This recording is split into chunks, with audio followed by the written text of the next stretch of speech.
Suite à la pandémie de Covid-19, l'OMS avait souhaité modifier le règlement sanitaire international et mettre en place parallèlement un nouveau traité pandémie. Donc on parle bien de deux projets différents. Ces deux projets étaient examinés à l'Assemblée mondiale de la santé cette semaine. L'OMS essaye également d'étendre son périmètre d'intervention. Je veux parler notamment de tout ce qui est surveillance des animaux, la surveillance du climat. L'OMS considère aujourd'hui que le climat est un sujet de santé publique et même la paix. L'OMS va être l'organisation à définir qu'est-ce qu'on peut considérer comme correct et quelles informations sont fausses. Ça, c'est une notion qui est absolument dangereuse. Ça veut dire que la base pour les décisions, c'est toujours les informations. Cette base va être corrompue.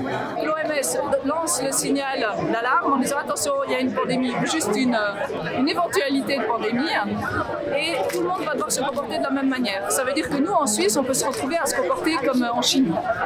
Donc ça ne tient pas compte de nos cultures, ça ne tient pas compte de nos lois, à nous aussi.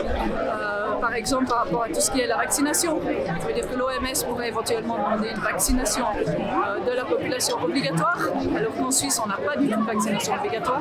Ce qui arrivait à présent avec Covid, que les gens étaient d'accord d'être vaccinés par un vaccin qui est génétiquement modifié.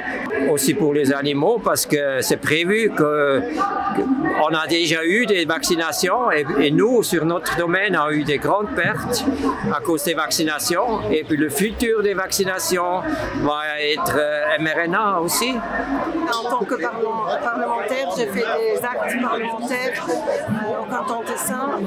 Ça ne sert pas à grand chose, mais au moins on en parle. De plus en plus de gens qui se réveillent, mais les élites sont très forts, ils ont tout. Mais nous, on a le cœur. Ça passe par chaque individu, cette guerre, on peut parler de guerre. Si on veut gagner, eh bien, c'est reprendre sa souveraineté personnelle, c'est savoir dire non et assumer le non. C'est pas toujours évident, je le reconnais, mais c'est comme ça que ça fonctionnera. Avant de vouloir sauver cette souveraineté nationale, il faut sauver sa souveraineté personnelle. C'est vraiment le message que j'aimerais faire passer.